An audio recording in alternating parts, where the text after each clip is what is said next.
Gente, boa tarde de novo. Esta mesa aqui é um pouco assim, né? Mas vamos um pouco. Tudo bom? Acho que é melhor ficar aqui. É? Não, vou passando aqui. Deixa eu me apresentar. Tá. Então, como o professor Acácio disse, né? Nossa, é estranho, né? Ficar aqui parece um quartinho. Como o professor Acácio disse, eu sou professora da casa, né, sou regimeire, né, conheço algumas pessoas aqui, alguns colegas aqui, sou professora do bacharelado em políticas públicas daqui do UFABC e também recentemente ingressei no programa de pós-graduação chamado Economia Política Mundial, para dar conta das questões de gênero e raça nesse programa de pós-graduação. Nesse momento também sou coordenadora do núcleo, que o Acácio falou aqui, no Núcleo de Estudos Africanos e Afro-Brasileiro, o professor Ramatiz também é do núcleo, temos outros colegas docentes e técnico-administrativos e estudantes, e tenho trabalhado com questões raciais de modo geral, né, desde a minha formação inicial, desde a minha graduação. Eu sou do Maranhão e vim fazer pós-graduação, mas lá na graduação, quando eu já comecei as minhas pesquisas, meus interesses de pesquisa, né, eu comecei a caminhar pelos estudos sobre relações raciais, sobretudo no Brasil. Tá? Então, fiz graduação lá e vim fazer pós-graduação e continuei. E na pós-graduação, eu mais detidamente foquei nas questões das políticas de ação afirmativa, porque na graduação, quando eu estava na graduação, começaram os debates mais intensos sobre essas políticas. Então, eu fiz um TCC já voltada à discussão entre política de ação afirmativa e o conceito de raça, né, pensando como essas políticas retomam os debates sobre raça, sobre o conceito em si no Brasil. E na pós-graduação que eu fiz em São Paulo, eu discuti especificamente o programa de ação afirmativa implementado na Universidade Federal do Maranhão, que foi um programa que eu acompanhei a construção e que estava lá nos momentos iniciais da sua implantação. Tá? Então, eu tenho, as minhas pesquisas nos últimos anos, principalmente depois que eu entrei na UFABC, né, se ampliaram. Eu tenho trabalhado, tenho discutido relações de gênero, feminismo negro nos últimos tempos, mas o assunto, né, as ações afirmativas enquanto tema de pesquisa, nunca saíram, né, do meu radar. Eu estou sempre caminhando, estou sempre sendo chamada, estou sendo, de certa medida, sendo levada a estudar sobre isso, a acompanhar minimamente esses debates. Tá? E quando o Acácio montou a primeira versão desse curso, ele disse assim, queria que você desse, né, uma aula para falar especificamente, pelo menos, dos aspectos gerais. Como ele pontuou, o tempo é o nosso desafio aqui. Tá? Porque em 1h30, que era o que estava previsto, e agora temos 1 hora, então já vou entrar um pouco, talvez, no horário do Ramatiz, né, é difícil, né, que vocês saiam daqui e dizem assim, olha, eu sei exatamente, né, o que são essas políticas, por que elas são demandadas, como elas são implementadas. Mas também é um assunto que eu imagino, mesmo que algumas de vocês não tenham passado, acompanhado, estudado, mas é um debate público. Como disse o Acácio, é uma questão consolidada na sociedade brasileira.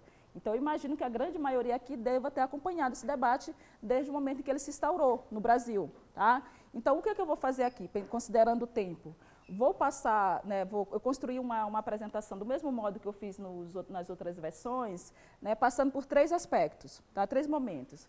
Uma discussão inicial sobre o lugar da raça, ou o que caracterizaria as nossas relações raciais, né, o que são as relações raciais no Brasil, que é um pano de fundo que eu acho que é fundamental para pensar as políticas focalizadas, para depois chegar nas próprias políticas de ação afirmativa e para a gente chegar num terceiro momento para pensar a modalidade que diretamente está relacionada à proposta desse curso, que são as cotas raciais, né, sobretudo no ensino superior. Tá? Então, a ideia é passar por essas 3 questões e a gente vou deixar, né, uns minutos finais para a gente conversar um pouco. Tá?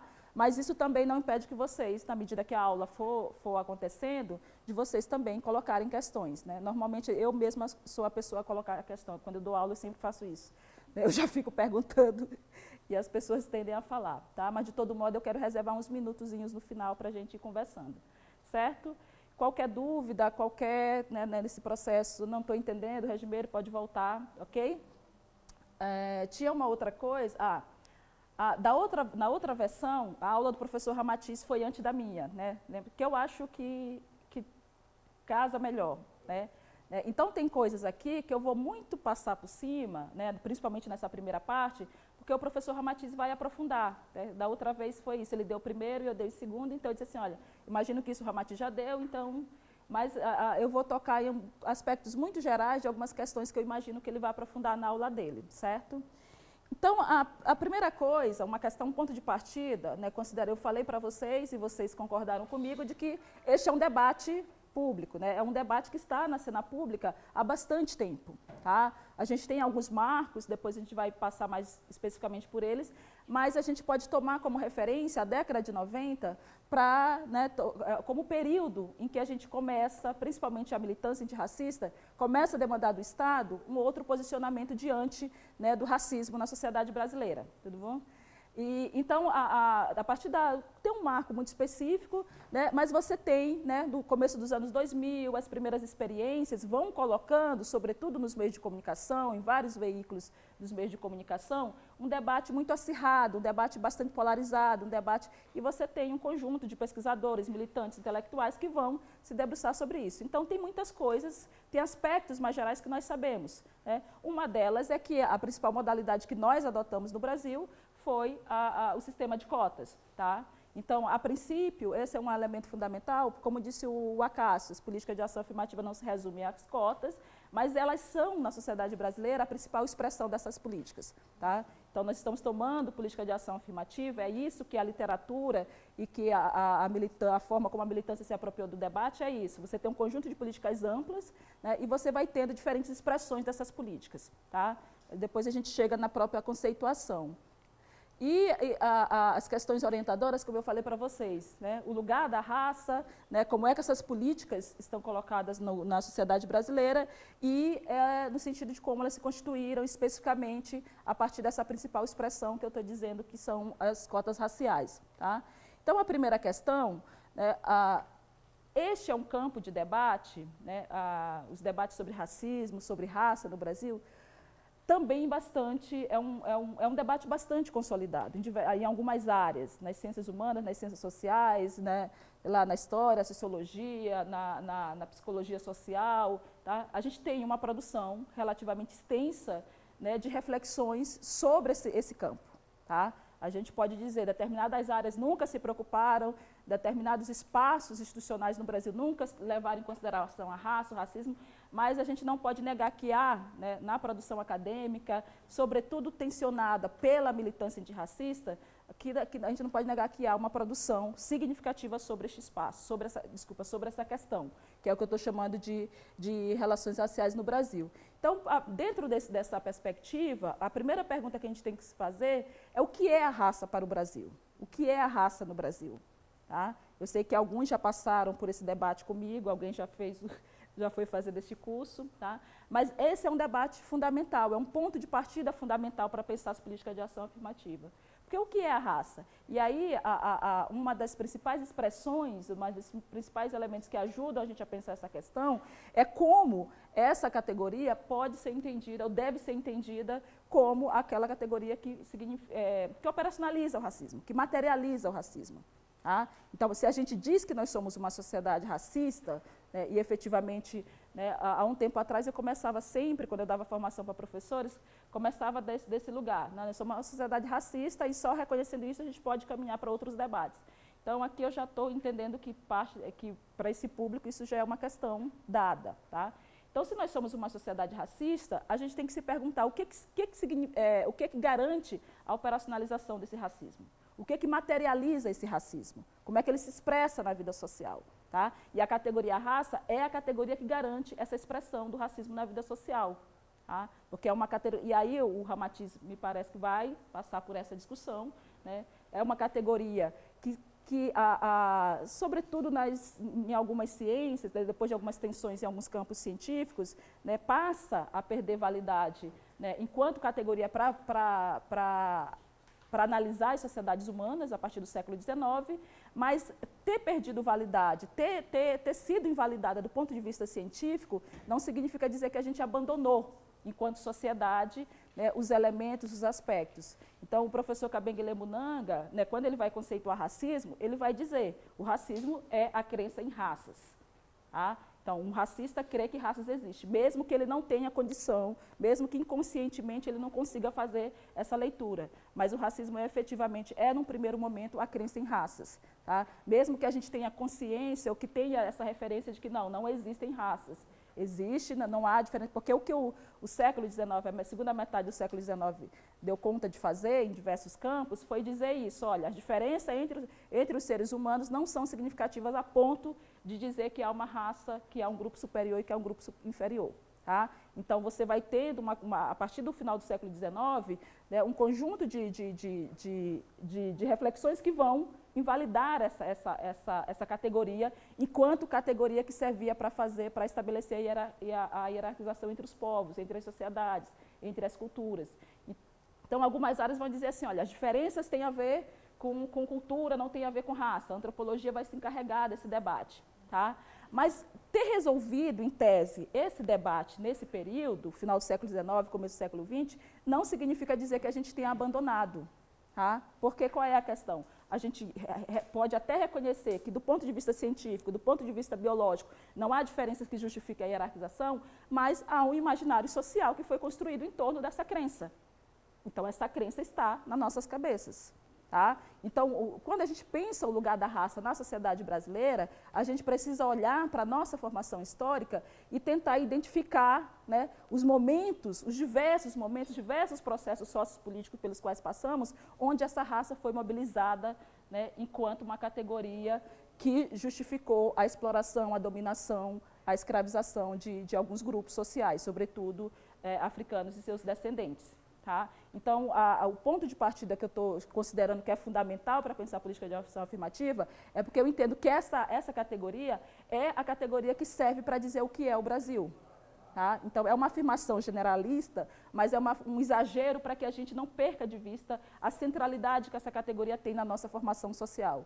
Que a gente entenda que, em diversos momentos, eu trouxe só um exemplo aqui, os discursos sobre a mestiçagem, mas tem muitos outros, e certamente o Ramatiz, que é historiador, dá conta, né, muito melhor disso, diversos processos históricos, né, desde o processo de escravização até os dias de hoje, a gente conseguiria enumerar inúmeros processos em que essa categoria é uma categoria central, é uma categoria que opera, que produz desigualdades, que produz desvantagens para a população negra. Então, a raça é uma categoria central para pensar o Brasil. Tá? É ela que eu tenho ultimamente dito sempre isso. Ela que diz o que é o Brasil, ela que diz quem nós somos, né, como nós nos constituímos enquanto sociedade, o que nós queremos esconder, o que nós queremos valorizar. Tá? A raça tem essa função na sociedade brasileira. Tá? E eu acho que para qualquer debate sobre relações raciais, qualquer debate que envolva, sobretudo, a população negra, a gente precisa começar reconhecendo isso. Que ela não é uma categoria acessória, ela é uma categoria explicativa fundamental para pensar o que nós somos enquanto sociedade, certo? A questão da mestiçagem é só um dos exemplos, porque a mestiçagem a gente vai, ora a gente nega, ora a gente valoriza significando sempre vantagens para desvantagens para outros. Então, são diversos discursos e processos políticos que são constituídos em torno da mestiçagem, inclusive aquilo que é a especialidade do professor Ramatiz, a questão do branqueamento. Então, a gente lidou de uma forma bastante ambígua, né, e muitas vezes bastante explícita em relação à questão da raça e da mestiçagem, sobretudo no começo do século XX. Tá? Então, é um dos exemplos de como essa categoria foi mobilizada, é mobilizada, né, enquanto categoria central para pensar o país, certo? Como é que está até aqui? Tranquilo? Alguém falou? Não?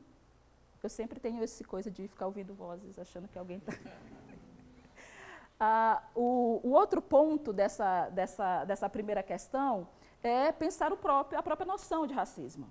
Tá? Então, a gente fala sobre uma sociedade racista, o Brasil é racista, tem racismo aqui, racismo ali, e tem também uma produção brasileira, não brasileira, mas pensando especificamente na produção nacional, a gente tem uma produção relativamente vasta que deu conta, né, de sinalizar isso. Tá? E nos últimos anos, nas últimas décadas, essa noção, inclusive, tem sido mais alargada, tem sido, né, em certa medida, vem ganhando novos contornos, novas nuances que têm tornado essa conceituação mais abrangente, para dar conta de inúmeros processos, de mais processos, né, em relação à população negra. Então, a questão da inferiorização da diferença é um ponto de partida, né, das primeiras conceituações, das conceituações mais ligadas a algumas áreas das ciências sociais. Tá? Essa coisa de dizer assim, olha, existe uma diferença, né, porque essa noção inicial está tentando referenciar as disputas que se estabelecem no campo, ainda quando se crê em raça biológica, ainda quando se crê em diferenças biológicas entre os povos que justificariam a hierarquização, tá? Que justificaria dizer que uns eram superiores e que outros eram inferiores. Tá? Então, se diz assim, tem uma diferença que é inferiorizada, que é negada, que é tornada negativa. Tá? Então, ainda, né, sobretudo das ciências sociais, você tem uma conceituação que vai partir dessa ideia de que há uma diferença que é classificada, existe um outro, existe uma outra que é classificado como diferente, como inferior. E aí você vai tendo um alargamento dessa compreensão. Então, hoje, quando vocês ouvem falar de racismo institucional, de racismo estrutural, tem algumas diferenças entre eles, mas são noções mais abrangentes, porque são noções que vão, né, tentar dar conta, ainda fazer referência a essa questão da inferiorização da diferença, mas vão tentar dar conta de aspectos mais amplos das relações raciais, das relações sociais. Tá? Então, a ideia de racismo institucional, né, que é uma dentro desse processo de alargamento da noção de racismo, é um dos primeiros. Né? Então, inclusive, por parte de algumas intelectuais negras, de algumas feministas negras, né, na área da saúde, se começou a discutir isso, uma médica, uma ativista negra chamada Jurema Werneck, né, começa, né, a trazer para as discussões sobre o cenário brasileiro, sobre o contexto brasileiro, alguns debates sobre o que seria a ideia de racismo institucional no Brasil. Tá? Então, a ideia de racismo institucional é para a gente dar conta, né, é para tentar sair da questão do particularismo. Tá? Então, para tentar sair de uma ideia de racismo que seria circunscrita apenas às relações interpessoais. Tá? Então, eu não gosto de uma pessoa negra, eu xingo uma pessoa negra, tudo isso, gente, continua sendo racismo. Só que assim, a ideia de racismo institucional e também, em certa medida, o estrutural, que agora recentemente tem sido bastante trabalhada pelo professor Silvio de Almeida, né, é para dizer assim, olha, em todas as instâncias, em todos os espaços da vida social, esse racismo está presente. Tá? Então, e é para dar conta, é para dizer assim, olha, as nossas instituições, os espaços institucionais foram constituídos desse modo. É para tirar do âmbito assim, olha, é o fulano, a fulana X, o fulano X, que é responsável. Assim, esses indivíduos, na minha avaliação, precisam ser responsabilizados pessoalmente, se manifestarem, se expressarem, precisam. Mas a gente precisa entender, exemplos muito concretos. Então, quando tem, por exemplo, problema em shopping, vive tendo problema em shopping, não é isso? Vocês não veem bastante? Uma criança, a última que eu vi foi de uma criança, mais uma vez, que foi impedida de entrar, porque o segurança achou que era a história de sempre. Tá? Então, aí o que é que se faz? Né? O shopping vai dizer o quê? Que vai demitir segurança. Geralmente é uma empresa terceirizada e tal. Esse é um exemplo do funcionamento do racismo institucional. Porque se compreende que essa ação é resultado da vontade, ou da ignorância, ou da falta de compreensão, de bom senso, do descaramento do segurança. E não é só. Muitas vezes essa figura, né, quaisquer situações, as figuras realmente são figuras racistas, escrotas. Mas tem uma questão que é maior que ele, que é maior do que o segurança do shopping, que é maior do que qualquer outro dos porteiros. Tem uma coisa que está acima deste comportamento. Tá? Então, a ideia de racismo institucional e de racismo estrutural é para verificar isso, para dizer que, acima dos comportamentos particulares, acima das relações intersubjetivas, aquelas que nós desenvolvemos com os outros, tem um sistema, tem uma organização social, existe um conjunto de elementos que garante que esse fenômeno funcione como sistema, como estrutura. Tá? E é isso que vai garantir, é isso que vai fazer com que negros estejam subrepresentados, sejam minoria, né, ganhem menos, né, não estejam em determinados espaços. Tá? São essas ideias mais amplas de racismo institucional e de racismo estrutural que vão dar conta de perceber essas nuances, essas diversas expressões do racismo, que vai sair do âmbito, né, do particular, porque aí não vai relegar as coisas, porque é muito cômodo eu dizer assim, olha, que pessoa estúpida, que ignorância. Porque se você toma o racismo enquanto um elemento assim, você parte do princípio que se a pessoa vai lá, faz um curso, se a pessoa vai lá, né, a ideia da conscientização. Esses processos são fundamentais, mas isso se a gente entendesse que fosse um problema, que o racismo pudesse ser um problema de alguém individualmente, tá? E não é um problema exclusivamente das pessoas na sua particularidade, nas relações particulares que elas desenvolvem na sociedade. Tá? A questão é bem mais ampla. Ficou evidente essa marcação? Eu imagino que aqui tenham vários especialistas, então imagino que eu esteja falando para um público já bastante familiarizado com esses debates, né? O último ponto desse primeiro aspecto, né, é o que eu estou chamando de ambiguidade entre raça, entre aspas, da raça, tá? Porque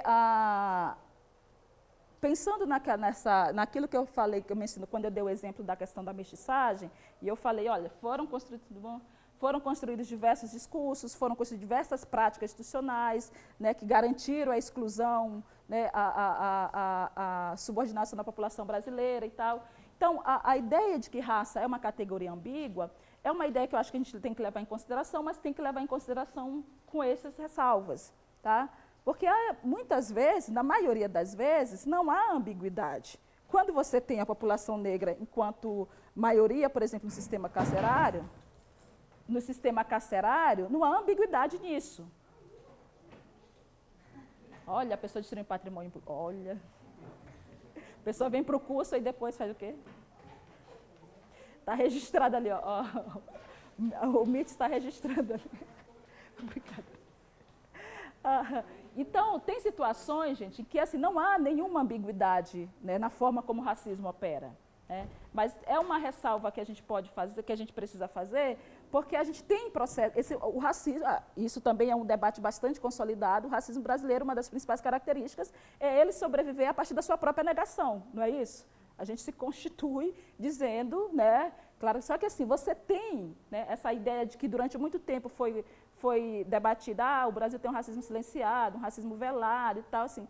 Tudo entre aspas, é para ser tudo entre aspas, porque nós não temos, na maioria das vezes, a gente tem situações bastante concretas, né? O sistema carcerário, o mercado de trabalho, o sistema educacional, são situações muito concretas. Dentro daquilo que nós chamamos de atuação do racismo institucional, nós conseguimos visualizar com muita tranquilidade esse processo de exclusão da população negra, tá? Mas o fato da gente ficar, né, sobretudo por parte de algumas instituições, por parte do Estado, em diversos momentos, ficar negando a existência desse racismo, em certa medida, dá um ar de ambiguidade. Poderíamos dizer assim, não ambiguidade da raça, mas um ar de ambiguidade para essas relações raciais no Brasil, certo? E aqui eu queria só, antes de entrar no conceito, né, de ação afirmativa, né, lembrar um pouquinho, dentro dessa ideia do ar de ambiguidade, da forma como a dinâmica racial do Brasil se configurou. Vocês lembram que no debate, alguns de vocês eu imagino que devam lembrar, no debate que começou a ser feito em torno das políticas de ação afirmativa, especificamente do sistema de cotas, né, foram feitos alguns manifestos favoráveis e contrários. Né. Um dos mais significativos foi o manifesto contrário às cotas, que foi escrito em 2006, e que foi entregue ao Congresso e que foi assinado por diversas pessoas, inclusive intelectuais, que historicamente se debruçaram sobre a questão racial no Brasil, que constituíram seus lates, né, tem muita coisa no seu late que foi constituída a partir do estudo da população negra. E aqui, eu acho que tem, desses manifestos, tem um trecho que acho que é bastante ilustrativo desse debate sobre o caráter das relações raciais, sobre essa suposta ambiguidade da raça, da forma como a gente lida com a questão da raça. Tá? Então, o trecho diz assim: tememos as possíveis consequências das cotas raciais, transformam classificações estatísticas gerais, como as do IBGE, em identidades e direitos individuais contra o preceito da igualdade de todos perante a lei. A adoção de identidades raciais não deve ser imposta e regulada pelo Estado. Política dirigida a grupos raciais, entre aspas, estanques, em nome da justiça social, não elimina o racismo e podem até mesmo produzir o efeito contrário, dando respaldo legal ao conceito de raça e possibilitando o acirramento do conflito e da intolerância. Tá?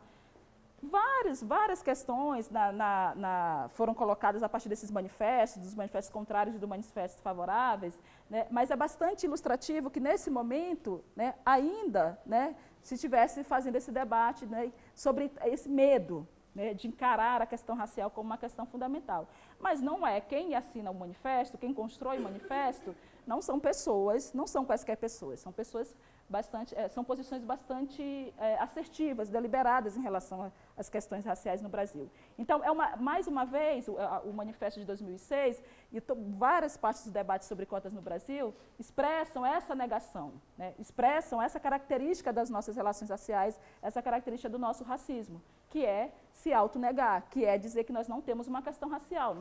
Se nós não temos uma questão racial, como é que a gente vai promover políticas públicas fundadas na raça? Tá? Então, o temor, entre aspas, desse povo era isso, né?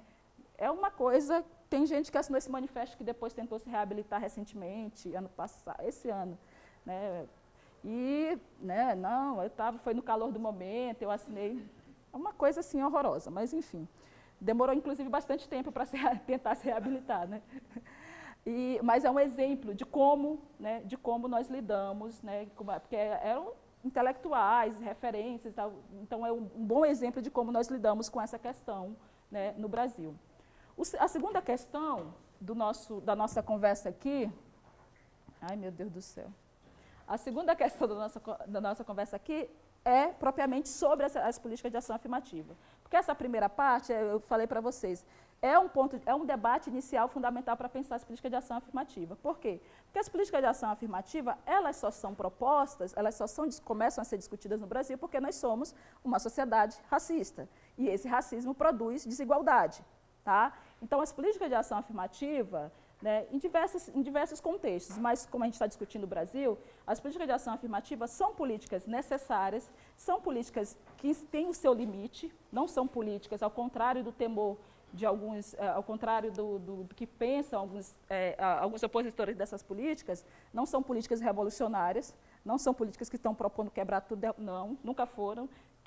Desde que dos debates sobre política de ação afirmativa, nunca foi essa a questão. Elas são políticas de orientação liberal, ela tem um princípio liberal, né? O princípio geral que rege essas políticas é o princípio de equidade, é assim, olha, precisa estar todo mundo mais ou menos com as mesmas condições para poder competir. Então, é uma política de orientação liberal. Só que no Brasil, quem em certa medida abraça e começa a defender e a propor essas políticas, são pessoas que não necessariamente, porque os nossos liberais não dão conta disso, né? Nunca, os liberais brasileiros nem liberais conseguem ser, né?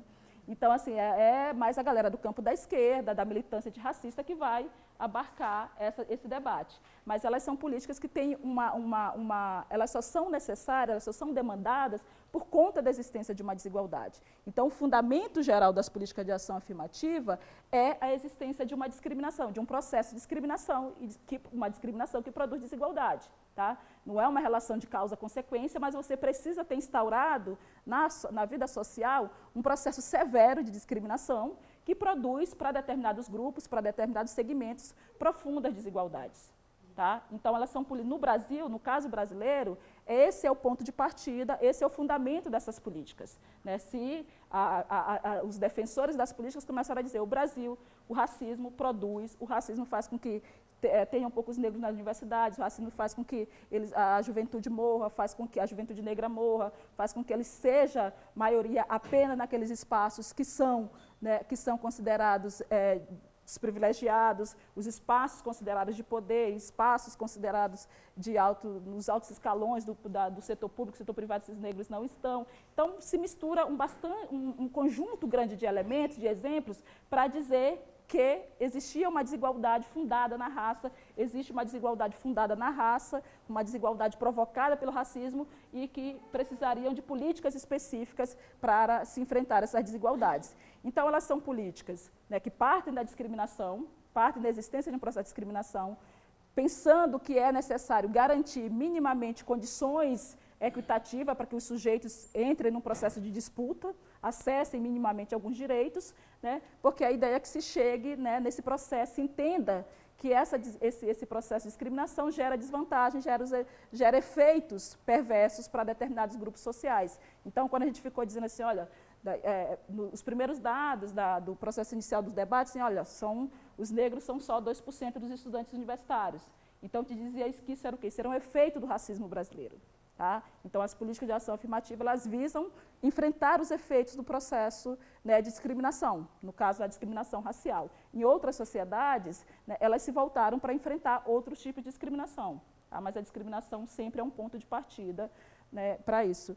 E esqueci o que eu ia falar agora, tá? Mas é isso. No caso do Brasil, né, como nós começamos a discutir essas políticas especificamente para a população negra, né, as justificativas, os argumentos, os objetivos, todos foram pensando na realidade vivenciada pela população negra no Brasil. Tá? Então, a gente partiu, né, se fazia uma série de diagnósticos, levantamentos, se juntava muitas coisas que já tinham para justificar, para dizer é preciso mudar essa realidade, é preciso alterar determinados quadros, determinadas estatísticas. Então, nesse momento também se produz muitos dados estatísticos, quantitativos, também na tentativa de dizer assim, olha, vocês que não se convencem por nada, talvez o número convença vocês. Então, a partir dos debates sobre política de ação afirmativa, né, você tem inclusive órgãos públicos, né, que começam a se preocupar com esse processo de desagregação de dados, de informações em relação à questão do pertencimento racial no Brasil, certo? Mas, como vocês sabem, elas vão se ampliando, elas vão sendo reivindicadas por outros grupos, vão tentando atender também outras demandas sociais. Mas, inicialmente, se parte, né, da realidade da população negra para justificar, para exigir que se tenha políticas específicas. Tá? E aí, assim, o marco fundamental é que, assim, elas são políticas que, no campo das políticas públicas, no campo das ciências sociais, se diz assim, olha, são políticas que se diferenciam das demais porque elas têm um objetivo muito concreto, muito direcionado. Tá? Ela parte de um processo de discriminação e visa combater os efeitos desse processo de discriminação. Então, elas são diferentes de políticas que são pensadas em tese para toda a população, políticas chamadas universais. Tá? Então, sempre que se referem às políticas de ação afirmativa como políticas focalizadas, é por conta dessas características, né, do seu ponto de partida, né, da sua justificativa inicial e dos objetivos que ela almeja cumprir. Certo? Essa parte, como é que está? Tudo bom? Dúvidas, questões? Viu? Eu nem fiz questões para vocês. Alguém quer perguntar alguma coisa até aqui? Alguém não tinha nenhuma leitura, nenhuma discussão sobre a conceituação das políticas de ação afirmativa? Todo mundo já tinha, né? Ótimo, viu? Nossa, vocês estão no... Vocês já vão dar aula no curso, na próxima versão, né? Estou ligada. E aí a gente tem alguns marcos. Né? Essa coisa de marcos também depende muito de quem está falando, de que literatura a gente vai atrás, né? Então, a gente tem alguns marcos que são relativamente mais conhecidos, né? E que tiveram uma importância decisiva, né, no processo de debate sobre essas políticas, no processo de constituição dessas políticas. Tá? Um deles é a Marcha Zumbi, de 95, né, foi uma grande marcha, imagino que todos vocês devam saber também, uma grande marcha que foi realizada em Brasília, em 95, né, por ocasião do tricentenário da morte de Zumbi, que reuniu diversas organizações do movimento negro, diversas forças do ativismo sindical, partidos políticos. Foi uma marcha que reuniu bastante gente, e dessa marcha surge uma demanda específica, tá? Que é a criação de um grupo de trabalho, é entregue ao presidente da República na época, o FHC, uma carta, um documento exigindo que o Estado se posicionasse diante das desigualdades enfrentadas pela população negra e criasse, né, e a partir daí foi criado um grupo de trabalho que mas que impulsionou esse debate, porque efetivamente esse grupo de trabalho não se consolida, as ações que eles pensaram não necessariamente se consolidam, mas ajudou a fortalecer o debate, pelo menos para a questão das políticas de ação afirmativa na educação. Você levantou a mão?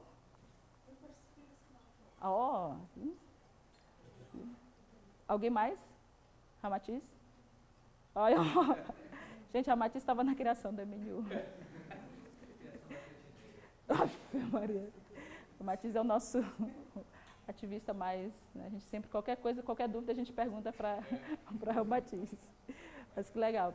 Então, essa marcha é sempre lembrada como um marco importante por conta disso, né, porque Se vocês forem olhar para outros momentos do ativismo antirracista, e a gente tem diversos momentos, né, como disse o Ramad, diz assim, pensando no ativismo contemporâneo, como esse século XX, a gente tem diversos momentos, diversas organizações, diversos tipos de abordagem, diversos tipos de interpelações que são constituídas por esse ativismo. Tá? A partir da década de 90, o que a literatura sobre movimentos sociais negros vai apontar é que você tem uma postura, uma exigência muito mais firme diante do Estado brasileiro para a questão das políticas específicas para a população negra. Tá? E diz que isso começa, como se costuma dizer, que isso começa lá, né, na criação do MNU. Né, diz que, em certa medida, a criação do MNU em 78 ilustra um processo de radicalização da luta antirracista que começa a apontar, começa a reiterar aquilo que já estava sendo dito por diversas frentes de ativistas, dizer assim, olha, nós somos racistas, o mito da democracia racial, a democracia racial é um mito, não há nada de democracia nesse país, né? Mas você tem uma radicalização desse discurso que diz assim, olha, não basta denunciar o mito, não basta dizer que nós somos racistas, né? A gente precisa pensar, a sociedade como um todo e, sobretudo, o Estado, precisa pensar em medidas que vão reverter essa desigualdade, que vão enfrentar essa desigualdade enfrentada pela população negra. Tá? Então, vai se dizer que o que acontece a partir da marcha, obrigado, você que trouxe água, obrigado. A partir da marcha de 95, é uma consolidação daquilo que vai se desenhando a partir de 78 com a criação do MNU, né, a consolidação dessa radicalização desse discurso em torno da exigência de políticas específicas, de medidas. Né, se diz assim, olha, o Estado precisa... Né, e aí, depois da marcha, se cria, como eu falei, esse grupo de trabalho entre os ministérios, esse grupo de trabalho formata uma série de propostas em 16 áreas temáticas, mas, obviamente, que muitas delas, ou a maioria delas, não se consolida, tá? Não se efetiva. E aí, depois também tem, em 98, um seminário, que aí também a literatura sobre ativismo negro vai dizer assim, olha, a declaração do FHC no seminário é multiculturalismo e ação afirmativa, que aconteceu no Brasil, né, em que ele diz assim, nós somos uma sociedade racista, né, em que ele reconhece, também se diz que, do ponto de vista simbólico, isso foi muito porque, em certa medida, né, se reconheceu que ele estava apropriando parcialmente, pelo menos, demandas historicamente colocadas pelo movimento negro. Tá? E aí depois a gente tem tem vários processos que poderiam servir como marcos, que poderiam ilustrar isso, mas tem um processo também que é muito significativo, que é a Conferência Mundial contra o Racismo, a xenofobia, discriminação e intolerâncias correlatas, a Conferência de Durban. Tá?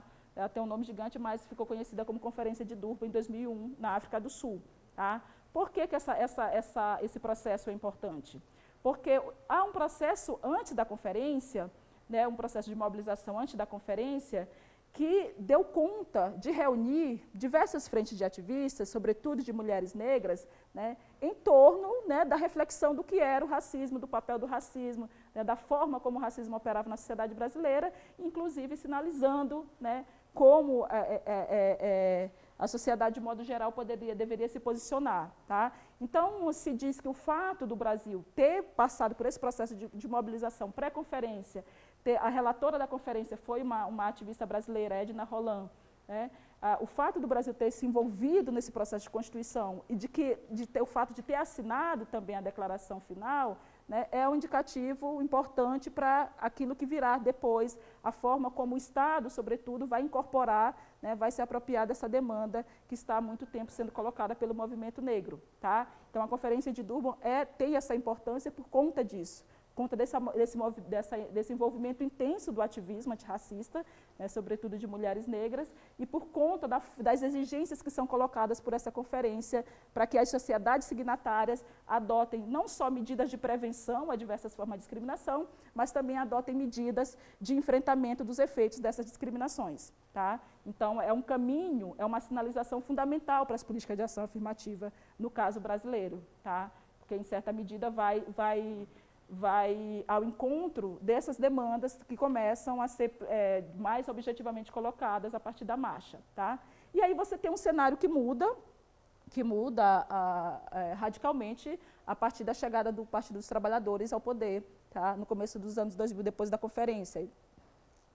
Então, em 2003, com a criação, a criação da CEPI, com a aprovação da Lei 10.639, né, com a criação de diversos órgãos, com a presença significativa de ativistas dentro das organizações estatais, né, você tem um outro, né, eu costumo dizer que a questão racial no Brasil adquire um outro patamar. Tá? E essa me parece que é um cenário bastante conhecido nosso, né, a forma como essas políticas vão sendo, em certa medida, impulsionados por esse contexto que vai mudando, sobretudo no âmbito estatal, no que diz respeito à incorporação da questão racial. Tá? E aí a gente tem, né, a terceira questão, porque desse contexto todo, desse processo de mobilização todo, né, como eu falei para vocês no começo, o que se consolida como principal expressão das políticas de ação afirmativa são as cotas no ensino superior. Tá? Então, a gente tem aí as primeiras experiências que são decorrentes no caso do Rio de Janeiro, de uma lei estadual, no caso da estadual da Bahia, de uma decisão do Conselho Universitário, então, isso no ano de 2002, e depois você tem, né, a aprovação dessas medidas, dessas políticas nas instituições federais, com a UNB como primeira experiência. Tá? Então, as cotas, elas efetivamente representam, né, elas são não mais do que a principal expressão das políticas de ação afirmativa no Brasil. Eu acho que elas são a expressão de como essas políticas, em certa medida, né, conseguiram incorporar a singularidade das relações raciais no Brasil. Tá? Porque quando eu digo para vocês, olha, olha como havia uma tensão em relação do papel da raça, do funcionamento do racismo no Brasil. Então, efetivamente, o debate em torno das cotas conseguiu garantir essa identificação. Aquele debate inicial que eu fiz para vocês, né, que eu coloquei aqui para vocês, de que, olha, o que é a raça no Brasil, qual é o lugar da raça no Brasil, né, esse debate foi todo retomado a partir do debate das cotas. Então, mais do que dizer que elas são a modalidade que mais, digamos, deu certo, ou que mais foi implementada e que mais deu certo, né, a gente pode dizer que elas são a modalidade que mais conseguiu expressar a nossa dinâmica racial, as nossas questões, as nossas tensões, as nossas disputas, esse processo de negação reiterado do racismo brasileiro. Tá? Então, as primeiras experiências, como eu falei, partiam desse ponto de partida inicial das políticas de ação afirmativa. Há uma desigualdade, há uma subrepresentação, não temos só 2% de negro nas universidades, então se parte desse lugar. Tá? E aí as primeiras experiências, como eu falei, são no Rio de Janeiro e na Bahia, tá? Só que com mecanismos de criação distintos. Depois você vai tendo, né, as experiências que vão sendo ampliadas pelas federais. Do ponto de vista geral, quando a gente pensa quando eu estava dizendo ainda há pouco, que elas expressam, talvez como nenhum outro momento da nossa formação mais recente, né, essa caracterização da relação racial no Brasil, das relações raciais no Brasil, é porque elas mobilizam diversos desses elementos. Então, a discussão da subrepresentação, a discussão da desigualdade, a discussão de que, olha, tem um problema aí que precisa ser enfrentado diretamente pelo Estado, né, vai trazer, né, todo esse debate que está colocado, sobretudo, nas relações contrárias, nas reações contrárias a essas políticas. Então, em torno de, vou racializar, lembro lá do texto do manifesto, olha, pode gerar, inclusive, não só pode não combater o racismo, como pode gerar o racismo, lembro lá do texto do manifesto. Então, a questão da identidade nacional, como se nós tivéssemos uma, como se nós precisássemos uma, e como se o debate sobre a identidade nacional não fosse um debate resultado de um processo de, né, sufocamento das diferenças, de sufocamento das desigualdades, de um tratamento completamente desigual, né, em relação às matrizes formadoras do país, como se fosse, né, necessário e como se fosse possível pensar numa chamada identidade nacional. Então, a discussão da ineficácia não garante a eliminação da desigualdade. Não. Então, esses debates que vão sendo tratados no calor, né, da disputa pelas cotas raciais, ilustram muito, né, essa dinâmica racial, essa forma como nós lidamos, inclusive, com a necessidade de enfrentar a própria desigualdade provocada pelo racismo. Tá? E aí a gente tem, acho que uma síntese importante desse processo é a própria Lei de Cotas de 2012, tá? Porque aí vocês também devem saber, né, então, de 2002 até 2012, as experiências vão sendo constituídas a partir de decisões internas nas universidades. As cotas vão sendo implementadas a partir de decisões internas.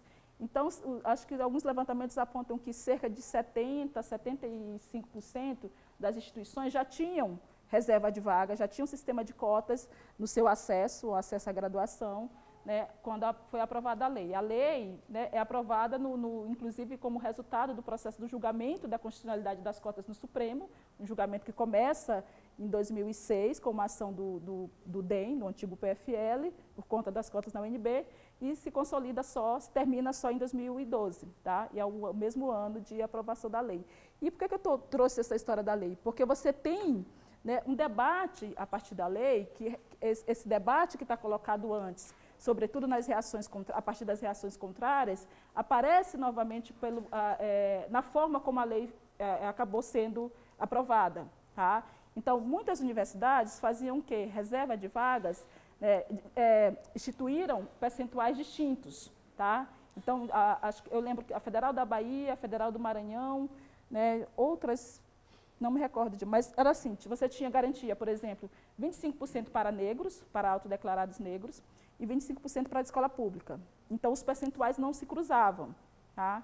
Porque se entendia, e aí tem a ver com um debate bastante caro aos debates sobre relações raciais no Brasil, que é a discussão sobre a condição socioeconômica, a questão de classe, efetivamente, e a questão de raça. Tá? Com as tensões, o processo, o fato dela ter sido aprovada só em 2012, o fato de já ter todo um acúmulo de debates em torno das políticas de ação afirmativa, faz com que a lei faça uma junção, tá? entre a questão racial e a questão socioeconômica. Eu nunca entro nesse mérito, se foi bom, se foi ruim. Para mim, eu penso como Acácio. Independentemente da gente entender que as leis não dão conta de tudo, não comportam a realidade como um todo, mas, em certa medida, muitas leis expressam as tensões da sociedade onde elas são constituídas, e a lei de cotas é um exemplo disso. Tá? Então, o que se tem em 2012, mais uma vez, é uma discussão em torno, né, dos critérios, da associação de critérios raciais e critérios socioeconômicos, e aí, a partir daí, também se retoma com mais nitidez aquele debate que o Acácio sinalizou para vocês, o debate em torno, mais uma vez, de quem são os beneficiários. Porque esse debate está colocado desde o princípio. Quem tem direito às cotas? Porque aí o debate é quem é negro no Brasil. Tá? O julgamento do Supremo era, inclusive, por conta disso. A ação impetrada pelo DEM foi por conta disso, por conta da Comissão de Heteroidentificação da UNB, no dos primeiros processos, não sei se em 2004 ou 2005. Tá? Então, foi isso que moveu a ação no Supremo. Então, mais uma vez, com a aprovação da lei, como a lei não toca nessa questão, especificamente a lei de cotas não toca nessa questão, né, esse debate retoma, porque o Supremo tocou na questão, o Supremo não só julgou constitucional as cotas nas universidades, mas também, né, em certa medida, referendou os processos de heteroidentificação. Então, o julgamento lá, o texto final do julgamento das cotas está lá. Então, tanto é que as universidades que têm processo de heteroidentificação, né, tomam como base legal, sobretudo, o voto do Lewandowski, que na época era o relator. Tá? Então, o julgamento do Supremo deu conta de pegar isso, mas a lei não fala do processo de operacionalização. Tá? Então, a lei, em certa medida, condensa alguns debates que estavam colocados já, mas não resolve todas as pontas, não apara todas as arestas em relação a isso. E a questão fundamental que é deixada de fora é a questão da operacionalização. Tá? Como é que você vai operar essa política, como é que você vai definir quem é beneficiário, como é que você vai garantir efetivamente que aqueles que têm direito possam acessar essa política pública. Tá? Então, por conta desse debate que vocês estão fazendo um curso como esse. Tá? Esse é o fundamento desse debate da questão da heteroidentificação. Tá? Então,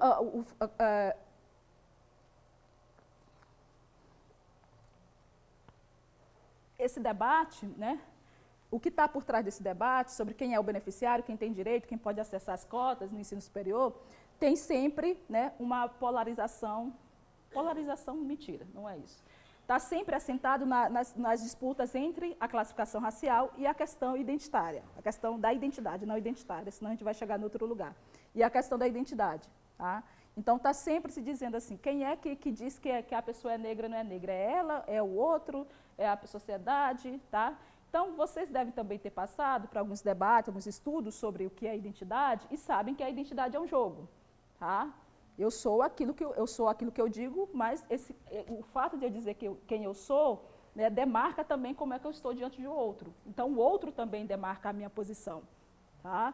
Então, quando eu digo eu sou maranhense, eu estou em certa medida dizendo, eu não sou de São Paulo.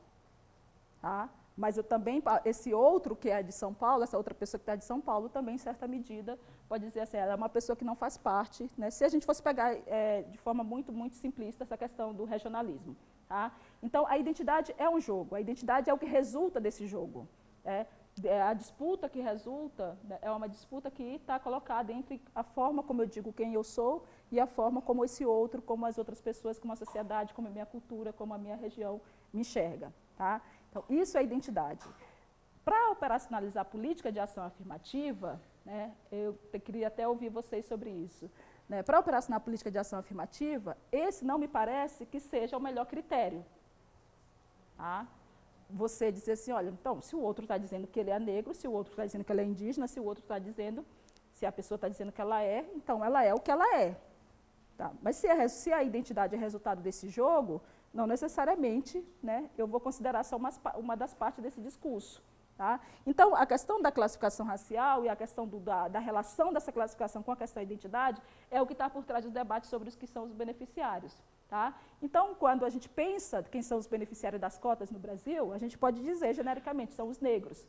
Mas quem são os negros no Brasil? Quem é a população negra no Brasil? Tá? A Cássio já deu aqui o exemplo, a Cássio já adiantou parte do debate aqui. Né? Então, assim, porque um argumento que usava-se muito no começo dos anos 2000, quando se começou a discutir as cotas, eu lembro, eu estava ainda na graduação, era isso, olha, é negro no Brasil quem é passível de sofrer racismo. E o que garante, desculpa, garante não, né, porque não é nada, o que te possibilita sofrer racismo no Brasil? O fenótipo. Tá? Quanto mais nós nos aproximamos dos traços do fenótipo considerado negroide, maiores a chance da gente ser discriminada por conta desse fenótipo. Tá? Então, a gente pode resolver, em tese a gente pode resolver essa questão, né, além de dizer que os beneficiários das cotas é a população negra, é dizer que quem é negro no Brasil é quem sofre racismo ou discriminação racial. Tá? E aí, eu dou esse exemplo há 10 anos, 10 anos não, mais de 10 anos. A gente está em que ano? Isso foi em 2006. No primeiro vestibular com cotas na Federal do Maranhão, eu ainda estava lá, e eu era da comissão de heteroidentificação. Lá, logo que foi aprovado as cotas, também se criou uma comissão. E aí tem foi um caso muito emblemático que eu sempre depois retomo para ilustrar isso. Chegou para a entrevista, na época era o vestibular ainda tradicional, não era Enem, e tinha o vestibular em 2 fases. Tá? Você tinha a primeira fase, que todo mundo fazia, né, com esse percentual em separado, e na segunda fase, aqueles candidatos que se autodeclararam negros passavam por uma entrevista com essa comissão. E aí nós tínhamos um preparo da entrevista que dizia assim, olha, não é, né, nós não estamos, enquanto banca, enquanto entrevistadores, para dizer que aquele candidato é negro ou não é negro. A gente tem a entrevista, a gente inclusive tinha colocado no edital, tinha um tom, um caráter explicativo, explicar como o sistema de cotas funciona. E aí era uma grande sala e nós tínhamos as bancadas, e entrou uma moça e ela coincidentemente foi para a minha bancada. E era uma moça socialmente identificada como loira na sociedade brasileira, e ela muito nervosa, tremendo, e aí começou a dizer, ela mal sentou, já começou a se justificar. Ela disse assim, isso era 2006, né, diferente, são coisas, eu imagino que de 2006, eu imagino não, eu tenho certeza que de 2006 para cá muita coisa mudou em relação a isso, que é por isso que vocês estão fazendo um curso como esse. E aí essa moça disse assim, olha, eu peço desculpa, mas eu entendi que eu posso dizer que eu sou negra, porque eu me identifico com a cultura negra, minha família é negra, eu gosto disso. E ela começou a dar uma série de exemplos, a mobilizar uma série de exemplos que tinham a ver com o quê? Com a discussão sobre identidade. Com aquilo que ela mobiliza, né, que ela mobilizava para dizer quem ela era. Tá? E aí eu disse assim, olha, eu não estou aqui, repeti aquilo que nós tínhamos acordado na comissão, no preparo das entrevistas, assim, eu não estou aqui para dizer que você não é negra, mas estou aqui para dizer que a sua negritude no Brasil não faz, né, o fato de você dizer negra não faz você ser discriminado, porque você tem um fenótipo que não favorece isso, que felizmente não favorece isso. E aí ela disse, eu falei, você pode ser discriminada por ser mulher, por ser loira, por ser nordestina, sei lá, por morar em determinada parte da cidade, mas não pela negritude que você está reivindicando, tá? Você pode, para mim não há problema, falei para ele, não há problema que você reivindique esse lugar. Que era isso em 2016, hoje eu diria diferente, mas ok. Não há problema que você reivindique, mas a sua negritude no Brasil não implica em racismo, então você não é beneficiária, você não pode ser contemplada como beneficiária de uma política que visa combater o racismo. Tá? Então, se é uma política, se as políticas de ação afirmativa, se as cotas são políticas voltadas, como eu coloquei lá no começo, para enfrentar os efeitos de processos severos de discriminação, e no caso do Brasil é o racismo que motivou isso, né, os beneficiários são aqueles indivíduos que sofrem racismo. Tá? Então, o debate sobre a questão da definição dos beneficiários é um debate muito duro, é muito difícil, porque tem muita coisa envolvida, inclusive a subjetividade de quem está fazendo essa seleção. Tá? O processo que vocês estão se dispondo a fazer, para quem ainda não fez, é um processo muito difícil. Porque não é um processo livre de falhas, não é. É um processo que demanda, além dessa preparação, digamos, teórica, de vocês virem aqui, ouvirem, ler os textos, demanda, né, vocês, além de conhecer essa dinâmica, né, do funcionamento do racismo no Brasil, demanda vocês, inclusive, fazerem autocrítica no sentido assim, eu tenho condições, né, de lidar com isso, eu tenho condições de perceber isso, porque não envolve, né, muitas vezes, muitos candidatos, né, que chegam para fazer as entrevistas, que chegam para serem verificados pela comissão, né, apresentam outras condições sociais, outras funções que levariam ele para outro lugar, para outro tipo de política específica, outro tipo de política focalizada, mas não necessariamente para essa que tem como recorte a questão de raça, que tem como recorte, que tem como objetivo, né, identificar e beneficiar indivíduos de um determinado pertencimento racial. Tá? Então, não é um debate fácil, não é um debate fechado e não é um debate, né, que, em certa medida, a gente faça com certa tranquilidade. Tá? Então, as comissões... Meu Deus. Vou botar aqui, já vou acabar. As comissões, eu entendo, eu estou aqui também por conta disso, né, eu entendo que as comissões são necessárias, né, que elas, em certa medida, elas devem ser compostas por pessoas que tenham familiaridade com parte dessas questões que nós estamos tratando aqui e que serão tratadas ao longo de todo esse curso. Tá? Então, não sendo uma coisa simples, não é que essa pessoa, eu tenho certificado, sei lá, estou estudando relações raciais da vida toda, não é isso. Tem muita gente, muito especialista em relações raciais, que não se sente à vontade de participar de um processo como esse. Tá? Porque tem essa dureza, né, não só do medo de cometer uma injustiça, mas tem essa dureza também de você arcar, né, com essa decisão de não levar em consideração a autodefinição. Tá? Porque, em certa medida, quando a gente propõe uma comissão como essa, a gente está rompendo com essa outra dimensão da formação identitária. A gente está dizendo, ok, a gente leva em consideração o que você está dizendo que você é, mas, dependendo do que você está dizendo que você é, você pode desfavorecer outros indivíduos. Tá? Então, para operar política pública, a questão da identidade é uma questão bastante complicada. Tá? Então, a tentativa, com a instauração de comissões, a tentativa desse debate aqui da questão da identificação, é tentar tornar esse processo mais objetivo possível. Tá? Não que não vá haver, não há subjetividade do avaliador, da avaliadora, há muita subjetividade envolvida, mas é uma tentativa. Por isso que eu disse que ele não é um processo livre de falhas, é um processo que tem limite sim, tá? Mas é uma tentativa de tornar mais objetivo, de sair do campo, né, de sair só do aspecto da forma como o indivíduo se definiu, como o indivíduo disse, não, eu sou negro porque, como a menina me falou, eu sou negra porque minha família é negra, porque é isso, sim, mas não, mesmo que a gente entenda que no Brasil o racismo também, né, atravessa gerações, o racismo também impacta as gerações seguintes, mas a gente, em certa medida, tem um limite para contemplar beneficiários de uma política como essa. Tá? Então, é um debate que é fundamental que se faça, mas é um debate que também não se pode, que não pode fugir aos próprios objetivos das políticas. Porque o ideal é que as políticas de ação afirmativa, sejam elas cotas ou outro tipo de iniciativa, que elas sejam debatidas e implementadas muito diretamente associadas às políticas universalistas. Não é uma coisa ou outra. Tá? Então, não é assim, olha, então vocês estão dizendo assim, eu sou filha de uma pessoa branca, eu sou filha de pessoa negra, e vocês estão dizendo que isso não fez nada na minha vida? Não, a gente não está dizendo, mas a gente está dizendo que você pode, né, se a gente tivesse um país relativamente sério, né, você poderia ter políticas universalistas que diminuíssem a desigualdade de modo geral, né, inclusive para essa pessoa, que sofre indiretamente os efeitos do racismo também. Tá? Então, eu vou abrir agora para a gente conversar um pouquinho. É culpa do Acácio, reclama com o coordenador do curso. Para a gente conversar um pouquinho, tá? Eu tinha outras coisinhas, mas nada que comprometa. Vamos lá. Acho que é a primeira vez que eu dou aula que eu não fico perguntando para as pessoas durante a aula, gente. Foi uma coisa impressionante. E não fiquem tímidos agora que eu... Né, Raí? Nada? Diga. Obrigada pela aula. Eu tenho uma pergunta que tem 3 elementos colocados. Como a gente lida com a percepção de quão negro você é de acordo com a região do país que você está. Então, negro claro no Sudeste ou negro no Sul vai ser entendido como negro, enquanto que no Nordeste um negro claro não vai ser entendido como negro necessariamente. Não sei se eu estou com uma meta, mas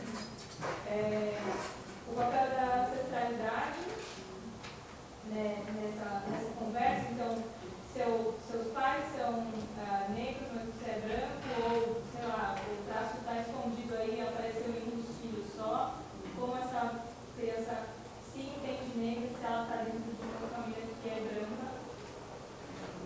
E o papel da compreensão da violência como sendo uma violência. Uma pessoa pode sofrer o racismo de diferentes formas, mas se ela não percebeu que isso era essa violência, ela pode nem se achar, sei lá, nem achar que as cotas é para ela. Não sei se tem que agir muito, mas não, faz muito... Vou responder por partes, ser breve, para eu também não me perder. Dentro disso que eu estava falando, dos limites, ou dos desafios que é operar uma comissão como essa, né, que é fazer funcionar uma comissão como essa, está essa questão da regionalidade, das diversas, né, não só colorações, diversos tons de negritude no Brasil, mas as diferenças regionais mesmo, de um ponto de vista mais geral. Então, esse é um desafio. Tá? Então, dependendo de quem você está falando, dependendo do lugar onde você está, isso vai aparecer. E, em certa medida, a comissão tem que estar minimamente preparada para isso, para lidar com isso. Tá? A questão da ancestralidade, né, isso que eu falei, se é um indivíduo branco que está reivindicando esse lugar por ter uma família negra, em certa medida, né, eu não entendo que esse indivíduo, em certa medida, não entendo que esse indivíduo é beneficiário.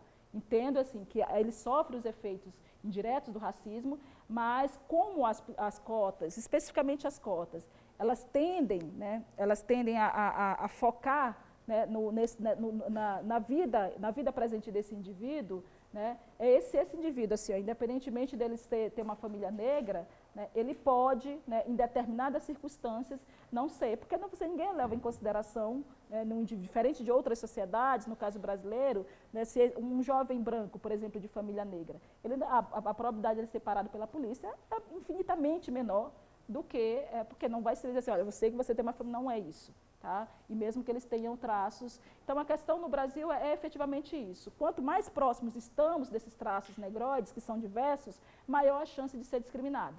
Tá? E aí isso também já tem a ver também com outro ponto que você levantou. Tá? O racismo se manifesta de diversas formas no Brasil, a gente sabe disso. A ideia de racismo institucional, inclusive, é para dar conta disso. A sociedade recebe de modo diferente. Então, uma pessoa negra, né, ela sofre os efeitos do racismo, inclusive na constituição da sua própria subjetividade. Tá? Então, essa percepção, né, é uma percepção que eu acho que não tem que ser levada em conta nas políticas de ação afirmativa. Né? Então, assim, não é, durante um tempo se discutiu mas esse indivíduo que é negro, né, que tem um fenótipo negro, que é beneficiado das políticas de ação afirmativa, ele tem que ter percepção ou não de que ele é negro? Ele tem que ter percepção ou não que ele sofre racismo por ser negro, que ele sofre discriminação por ser negro? E eu sempre falei, não, porque não é um mapeamento de pessoas comprometidas, porque o racismo dá conta de fazer isso no Brasil. Tá? Quantos de nós aqui, pessoas negras aqui nesta sala, não passaram a entender essa negritude muito tempo depois de ter nascido? Adulto, quase todo mundo. Né? Então, a não ser casos, sei lá, excepcionais, de pessoas que têm família de militantes, tal, eu me descubro negra, não me descubro negra, mas eu passo a entender esse processo, essa afirmação, passo a afirmar isso como uma questão positiva quando eu entro na universidade, aos 21 anos. Não que eu não soubesse que eu era negra, o racismo me dizia, eu era achincalhada na escola por conta disso, mas eu não queria, eu fugia disso, porque o racismo no Brasil permite isso. Então, as discussões sobre o mito da democracia racial, Clóvis Moura, quando vai falar do mito essa é a característica do nosso racismo. Fazer com que, inclusive, essa população, esse grupo populacional que é explorado, que é subjugado, que foi trazido, que ele negue essa sua própria existência, negue a sua própria condição. Então, eu entendo que é beneficiário esse indivíduo, que as questões físicas não são determinantes, mas elas são, para o funcionamento do racismo, fundamentais, tá? Que esse indivíduo seja identificado pela sociedade mais ampla como indivíduo negro, independente da percepção. E é por isso que essa comissão aqui da UFABC não questiona nada do candidato em relação a isso. A ideia é, assim, fazer uma avaliação, quer dizer, assim, não há procedimento, não há uniformização no procedimento das comissões, tá? Mas algumas comissões tendem a fazer isso, assim, não estamos aqui, né, para perguntar, você vem de onde, como é que você sabe, você já sofreu racismo e tal, porque essa percepção muda muito. Então, quantas pessoas negras nós não conhecemos que disseram, eu nunca sofri racismo? Gente, num país como o Brasil, é muito difícil, é mais fácil assim, eu não percebi, eu não quis perceber, e aí a psicanálise, a psicologia vai ajudar também a explicar isso, tá? Então, assim, não é o benefício, né, o acesso ao direito a essa política pública, na minha avaliação, não deve ser condicionado a essa percepção. Tá? O fundamental é isso, que essa galera se toca. Olha, você é negro no Brasil, primeira coisa. Né? Por isso que, às vezes, eu e a Mati, a gente já conversou sobre o ideal é que essa galera entrasse na universidade e botasse para a esperança, né? Mas eu acho que o processo de acesso a essa e outro tipo de política pública assentada na raça, a condição não tem que ser, concordo com você, as percepções são distintas. Tá? O que mais, meu povo? Aí, ali. Aí está nossa trabalho. No caso de irmãos, não necessariamente gênero, só com essas duas discriminações, né? Como o Zé viu, tem os dois irmãos, tem todas as meninas e o outro não tem. O que tem aí na E aí, a gente vai, claro, pela filosofia, do que realmente é aparente. Agora, o outro vai entrar em uma ação, né? E aí, como é que a gente vai responder? A resposta é basicamente a mesma em relação ao primeiro caso, da moça, inclusive, que eu dei o exemplo lá do Maranhão, de que é a fenotipia em primeira e última instância que vai determinar. Então, as comissões, mesmo que a gente não tenha uma regulamentação federal para a existência das comissões e para o funcionamento, né, de modo geral, elas têm se preocupado com isso, em justificar a existência e justificar o funcionamento de determinado modo, pensando na questão da fenotipia. Então, o indivíduo que é socialmente identificado como negro, ele vai, de acordo com a comissão, ele vai acessar. Aquele outro indivíduo não, porque não se alega, né, porque não é uma política que visa, né, como eu falei para vocês, que visa mapear a identidade. Entendeu? É uma coisa cara, é muito caro para a gente que discute relações raciais, dizer assim, olha, nesse momento a gente tem que deixar a questão da identidade um pouco de lado, é muito caro.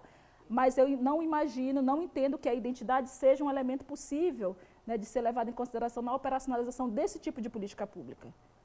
Em outros processos pode ser, assim, ó, a questão, como a colega falou, olha, é isso, a ancestralidade, a identificação e tal, aspectos. Em outros momentos, sim, mas nesse tipo de política, eu acho bastante complicado, bastante complexo, bastante difícil de você operacionalizar isso. Então, assim, olha, eu sou de uma família interracial, meu irmão, então eu também sou. Não. Pensando no funcionamento do nosso racismo. Então, não é fácil de resolver isso, e também não é consensual isso. Por isso que eu estou falando, como não tem uma uniformização do funcionamento dessas comissões, então, grande parte do entendimento vai caminhando por esse lado, mas também não é consensual, tem divergências em relação a isso. Raí?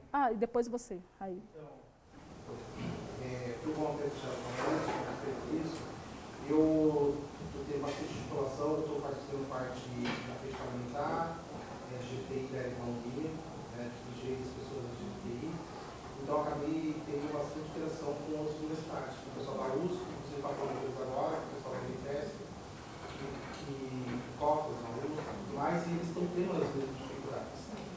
E essa questão do fenótipo é uma questão que a gente está discutindo bastante sobre isso, né? Ela é muito importante. Porque isso que determina o grau de exclusão que você vai ter, não somente do racismo, mas da exclusão socioeconômica. Por exemplo, como ela mencionou ali, de 2 irmãos.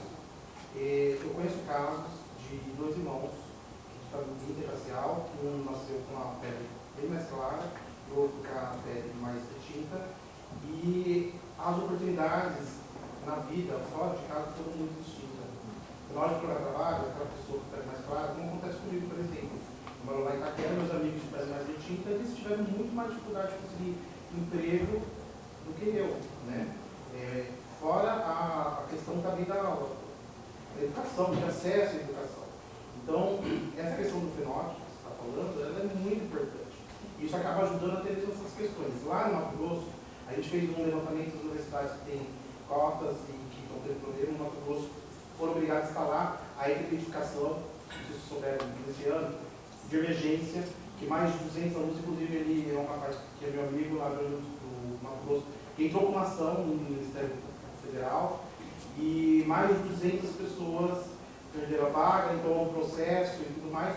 Mas a gente tem que entender que muitas as pessoas brancas, mal intencionadas, muitas vezes, elas usam artifícios para poder tirar privilégios que existem.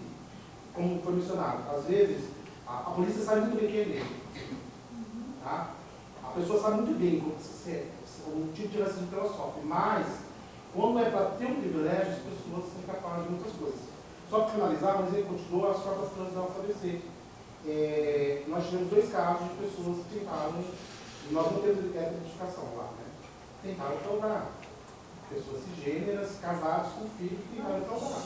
Para tentar entrar na cidade, imagina a questão étnico-racial. A colega aqui, se chama, depois você. Dentro desse slide, né, eu queria ter da sua experiência, não é uma pergunta. Não é uma pergunta. Mas dentro desse slide, da sua experiência, foi um pouquinho sobre a composição das plantas, seria interessante, e a forma de trabalho que o tem, como a senhora mesmo falou, é muito difícil as pessoas que são dessa banda, fazem a identificação, dizer o que na verdade você diz. Você pode mudar a vida acadêmica de um estudante. Você diz, você está dentro, você está fora. Né? E isso é muito complicado, não é uma coisa importante e tem que ser muito bem lidado. Então, dentro da tua experiência, foi um pouquinho desses 2 últimos tópicos. Tá. Vou deixar a colega comentar e depois eu já fui orientada pela colega.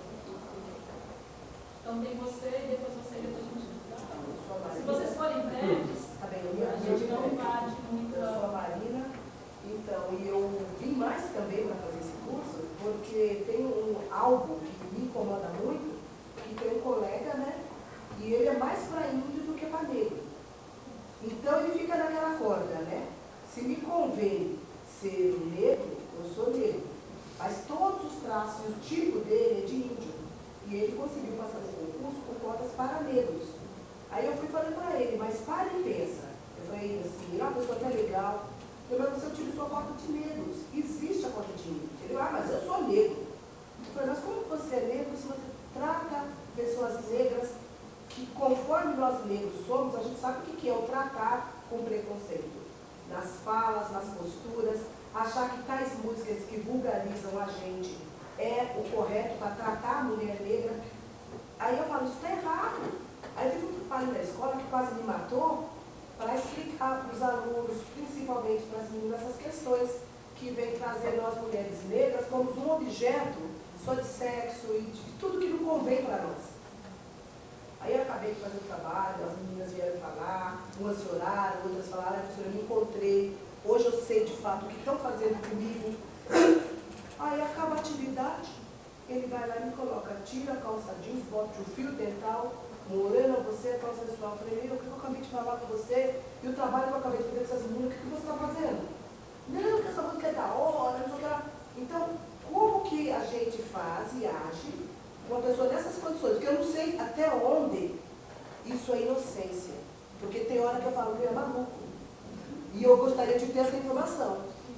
Porque é complicado. E ele é assim, tudo para índio.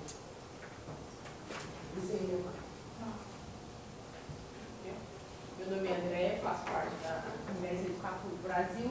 A minha pergunta é quando uma pessoa branca, ela se bronzeia e se passa por negro. Como a gente vai fazer? Conversar com essa pessoa. Aconteceu na Faculdade de Pelotas. Sim, aconteceu em Mato Grosso também. Essas tem coisas, eu vou tentar amarrar aqui, tem coisas, desculpa você, como levar esse entendimento, a minha questão vai assim, como levar esse entendimento para o judiciário? Porque depois verifica-se no ato que ele não é destinatário da política de cotas, mas ele ingressa com a ação, ingressa com o mandato, o juiz vai lá e caneca e fala que ele é destinatário. Como fazer esse juiz entender que a decisão da banca é soberana? Porque muitas vezes eu já vi isso, acontecer o quê? Tem a data certa para apresentar a documentação, tem a data certa para se apresentar, para fazer a banca da identificação, ele não comparece, entra no mandato, e o juiz já vai falar assim, não, ele pode aparecer com o dia que ele quiser, a hora, por favor, banca, com voto. Ele faltou, o direito dele concluiu. Esse judiciário. Tá. Primeira questão da Marina. Marina, é uma situação que, infelizmente, eu não tenho. É isso. Quando a gente fala que o racismo, ou manifestações que são relacionadas ao racismo no Brasil, são amplas, são mais abrangentes, não tem a ver... porque, inclusive, esse tipo de atitude, né, é difícil você pensar o que se faz, né, com esse indivíduo. É um indivíduo que, a princípio, para mim, não vejo se ele é de uma pessoa... Porque no Brasil, a mistura, em algumas regiões, a mistura entre indígenas e negros é bastante acentuada em algumas regiões do Nordeste, tá, em outras partes do país. Tá? Então, essa questão não é problemática para mim. Né? Mas as questões que você está trazendo são também de outra natureza, né? Que tem a ver com o indivíduo que se nega a reconhecer, inclusive, o funcionamento do racismo. E aí eu não sei se necessariamente é ignorância, a falta de curso, não sei. Né? Porque tem coisas, a ignorância também é estratégica, a ignorância, no caso das relações raciais no Brasil, a ignorância também é uma arma para você continuar sendo racistas, ou manifestando racismo, expressando racismo. Tá? Quantas vezes você não vê essa alegação, nossa, mas eu nunca ouvi falar disso. Como é que você vive no Brasil, você nunca ouviu falar de racismo, nunca ouviu falar você não olha para o lado, você não lê nada, você não precisa ser especialista em relações raciais. Mas dependendo da função que você ocupa, inclusive por a docência, para mim não é admissível que professor, universitário, educação, não dê conta de trabalhar minimamente aspectos das questões raciais no Brasil. Então, a ignorância também é uma arma, também é estratégica. Alegar ignorância, não, eu não posso, eu não trabalho em sala de aula, isso porque eu não quis. Então, muitas vezes, a pessoa não quer mesmo, deliberadamente não quer. Tá?